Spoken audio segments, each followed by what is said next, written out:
आज हम सुनाएंगे हिंदी कहानी शरारती गिलहरी। किसी जंगल में चुनचुन नाम की शरारती गिलहरी अपनी मौन किट्टू के साथ रहती थी। चुनचुन कभी भी किट्टू की बात नहीं मानती। चुनचुन की हरकतों से जंगल में सभी जानवर बहुत परेशान रहते।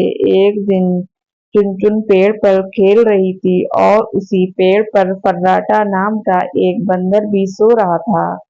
फर्राटा को चुनचुन ने अपनी मैना से कहा, तुम सीधी रहना, कुछ शैतानी नहीं करना। किट्टू ये बोलकर चली गई, लेकिन चुनचुन को एक शरारत सूझी। वो बंदर के पास पहुंची। उसने बंदर की पूंछ को पेड़ की टहनी से बांध दिया।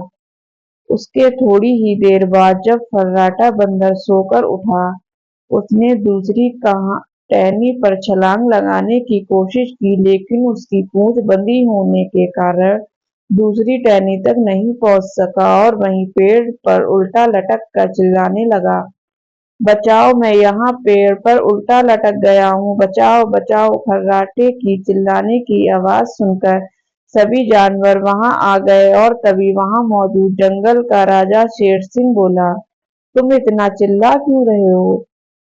कौन बड़े करेगा, किसी को क्या मिलेगा? ऐसा करके सभी जानवरों को परेशान क्यों कर रहे हो? इसलिए यहाँ के पेड़ों पर भी सभी का अधिकार दूंगा। ये सुनकर किट्टू जल्दी से बोल पड़ी, कभी भी नहीं करेंगी। मैं फर्राटे की पूंछ खोल देती हूँ। ये कहकर किट्टू फर्राटा बंदर की पूंछ पेड़ से टहनी से खोलने लगी और तभी फर्राटा बंदर पेड़ से नीचे गिर गया। इतने में शेर सिंह बोला, बता देना अपनी बेटी को, ये उसके लिए आखिरी चेतावनी है। ये बोलकर शेर सिंह और जंगल के बाकी जानवर वहां से चले गए और किट्टू ने चुन चुन से कहा, चुन चुन, तुम ये शरारत करना कब छोड़ोगी? तुम्हारी ना समझी किसी दिन तुम्हारे लिए मुसीबत बन जाएगी। समझ रही हूँ, लेकिन तुम यहाँ किसी को परेशान मत करना और जंगल से कहीं दूर मत जाना, ठीक है?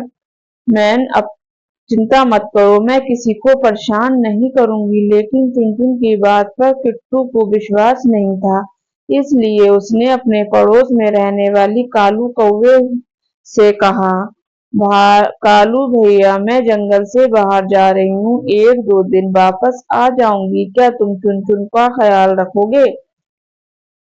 कोशिश करता हूँ। तुम्हारी बेटी को ज्यादा दिन तक संभालना मेरे बस की बात नहीं है। कालू भाई, चिंता मत करो, मैं जल्दी आने की कोशिश करूंगी।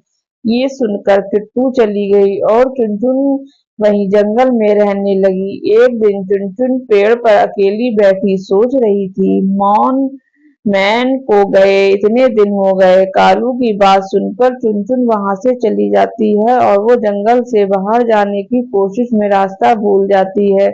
अब उसे दूर दूर तक कोई नहीं दिखाई देता जिससे वो रास्ता पूछ सके। उधर किट्टू जब पेड़ पर वापस आई तो उसे चुनचुन कहीं नहीं दिखाई दी। उसने कालू से पूछा, कालू भाई, चुनचुन कहाँ है?